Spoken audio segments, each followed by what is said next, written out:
இன்றைக்கி நான் ரெடி பண்ண போகிறது இளநீர் பாயாசம். இது எப்படி ரெடி பண்ணுறதுன்னு பார்க்கலாம்.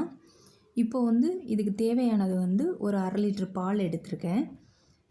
பேக்கெட் பால் தான் எடுத்திருக்கேன். 1/2 லிட்டர் பாலுக்கு 1/4 டம்ளர் மாத்திரம் தண்ணி ஊற்றிருக்கேன். நிறையா தண்ணி ஊற்ற வேண்டாம், அதனால் 1/4 டம்ளர் மட்டும் தண்ணி ஊற்றிருக்கேன்.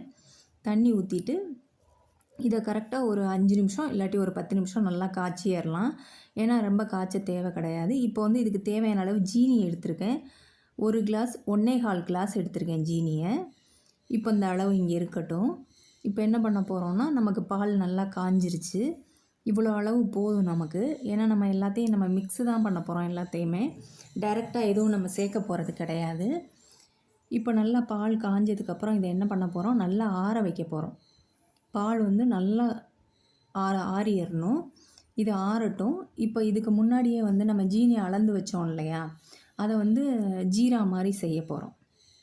அதுக்கு ஜீனி போட்டிருக்கேன். இதுக்கு தேவையான அளவு 1/4 டம்ளருக்கும் கம்மியாக தண்ணி ஊற்றுங்க. இல்லைன்னா ரொம்ப நேரம் ஆகிற மாதிரி இருக்கும். இதோட பதம் எப்படி இருக்கணும்னா, குலோப் ஜாமுன் இருக்கு இல்லையா, அந்த ஜீரா அளவு இருந்தால் போதும், பாகு பதம் தேவையில்லை. நான் 2 இளநீ வாங்கியிருந்தேன். அந்த வலு இருக்கு இல்லையா, அதை நம்ம மிக்ஸி ஜாரில் போட்டு ஒரே ஒரு சுற்று மட்டும் சுற்றினா போதும். ரொம்ப நைஸாக அரைக்க வேண்டாம், கொஞ்சம் திப்பி திப்பியாக இருக்கணும். ஒரு சுற்று மட்டும் சுற்றினா போதும். இப்போ என்ன பண்ணணுன்னா, நமக்கு நல்லா பால் காஞ்சிருச்சு இல்லையா, இப்போ அந்த ஜீரா நம்ம பண்ணணும் இல்லையா, அதை நல்லா வடிகட்டி எடுத்து வச்சுருக்கேன். அதை பாலோடு கலக்கிறேன் நான். இப்போது பாலோடு கலந்துட்டு இதை நல்லா மிக்ஸ் பண்ணிடுங்க. மிக்ஸ் பண்ணிவிட்டு அடுத்ததாக நம்ம இளநீ வாங்கியிருக்கோம் இல்லையா, 2 இளநீ நான் வாங்கியிருந்தேன். அதுக்குள்ளே தண்ணி இந்த செம்பில் வச்சுருக்கேன் பாருங்கள். இந்த செம்பில் இருக்க தண்ணியையும், இளநீ தண்ணி அதையும் இதில் ஊற்றுறேன், பாலோடு சேர்க்குறேன். சேர்த்துட்டு இப்போ என்னென்ன சேர்த்துருக்கோன்னா, பால், ஜீனி, இளநீர் தண்ணி சேர்த்துருக்கேன். இப்போ அடுத்ததாக நம்ம அந்த வலு இருக்கு இல்லையா, அந்த வலு லைட்டாக ஒரு அடி அடித்து வச்சுருந்தோம் பாருங்கள், அதையும் இந்த பாலோடு சேர்க்குறோம். சேர்த்துட்டு நல்லா கலந்து விட்ருங்க. அவ்வளோதான், நம்மளோட இளநீர் பாயசம் முடிஞ்சிருச்சு. இதுக்கப்புறம் என்ன ப்ராசஸ்ன்னு சொல்கிறேன். இப்போ இது எல்லாத்தையும் நல்லா கலந்து விட்டாச்சு இல்லையா, இப்போ நான் என்ன பண்ண போகிறேன்னா, இதை ஒரு பாத்திரத்தில் மாற்ற போகிறேன். இன்னொரு பாத்திரத்தில் மாற்ற போகிறேன்.